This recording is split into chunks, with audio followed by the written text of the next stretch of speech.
Ayan, good morning guys. Muli April Balye ng Team Phoenix Golden Dragon Rising Era Dynasty. Ayan, talakayin natin mga kasaka, mga kamais, ang tungkol sa mais. Focus tayo ngayon sa mais guys. Focus sa mais.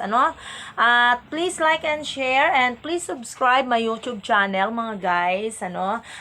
Share nyo naman po ang ating pong video, para po makatulong sa ating mga kamais. Ayan.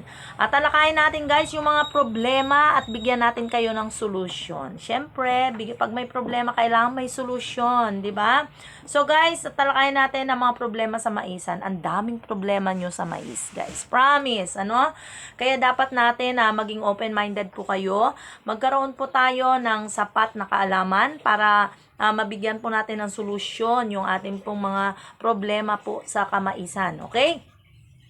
Sa mga uri po ng sakit guys natin sa mga mais, meron po tayong tinatawag na abiotico or biotic or non-biotic.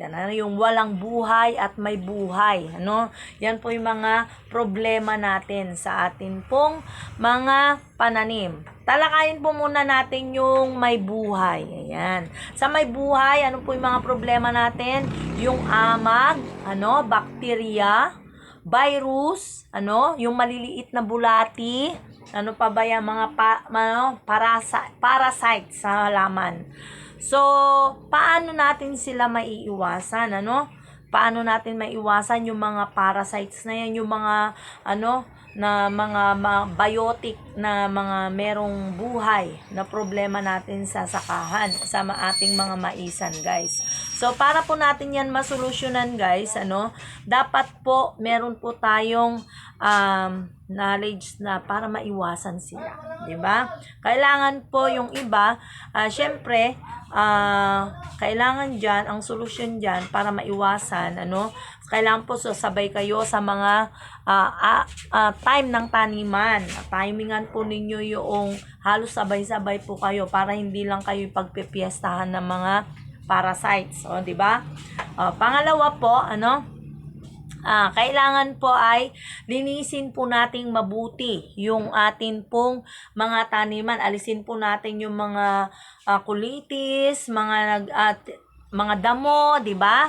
So, lilinisin po natin yan. So, yun po yung mga paraan para po makaiwas doon sa mga peste o parasitikong mga problema natin sa ating kamaisan. So, ano pa ba? Mga solusyon, mag-apply po tayo ng soil conditioner, meron po tayong mga antibacterial sa mga lupa, mga organic po, at hindi po nila live ng lola ninyo yan. At yan po ay binibigay kong bonus na kaalaman pagdating po na kayo po ay nag-i-inquire na sa lola ninyo. So, ang sinishare ko lang po sa inyo, yung para lang po makatulong, ma-guide kayo kung paano po yan maiiwasan. Then, yun naman pong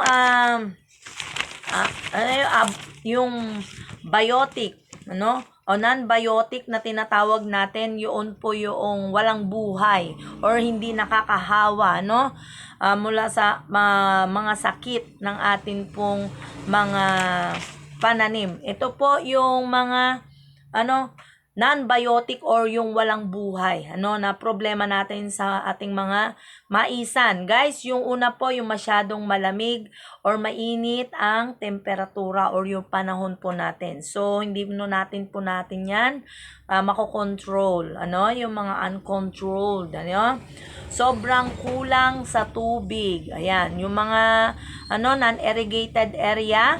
Tapos, kakulangan sa sikat ng araw. Ayan, hindi naman pwede tayong manghiram ng araw doon sa ibang lugar. So, yun ba yung mga uncontrolled na hindi na natin kayang gawan ng paraan talaga, uncontrolled na natin siya. Kulang sa oxygen gas. Okay? Yan po ay dahil po acidic na yung lupa, nagkukulang ang oxygen gas. pollution sa hangin. Guys, hindi na natin to kayang solusyonan, ano? Kaya kailangan nating tumulong. Ano, gamit kayo ng mga organic way of farming, balik tayo diyan, ano? Kulang sa nutrisyon na lupa kasi maasim ang lupa. Pangalawa, at meron pa po pagkalason ng mga mineral, yung mga minerals natin sa kalupaan, kaya nagkakulang ng mga nutrisyon ng ating lupa dahil nagiging acidic na. Ayan, dahil sa patuloy na paggamit ng mga pesticides, ano, at maling pag-aalaga ng halaman. So, yun po yung tawag natin, walang buhay o abayotikong problema o mga di nakakahawang sakit. Sa mga nakakahawang sakit, dinalakay ko kanina sa inyo, yun po yung mga katulad ng amag, ganon, ano? Amag, bacteria, virus, parasitiko, maliliit na bulate. So, paano yan masusolusyonan, guys? Ano?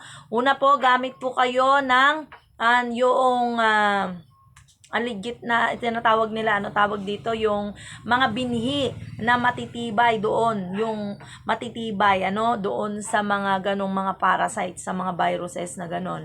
At the same time, guys, kailangan sumabay po kayo sa pagtatanim at para mga paraan, mag-spray, ng mga pamatay amag or fungicides, mga ganon, kailangan ma-maintain po natin yan. Pero isa lang po ang kailangan nating bigyan po ng tuon talaga dito. Kailangan po yung soil natin, yung lupa po natin ay atin pong maalagaan mabuti para po hindi masyadong marami yung ating problema sa ating sakahan. So guys, ang binibigay po naming solution dyan, ang aming pong Grand Humus Plus para po makatulong kami sa inyo, at meron pa pong isang organiko na aming pong ini-endorse ko sa inyo, pero wala po ako dyan.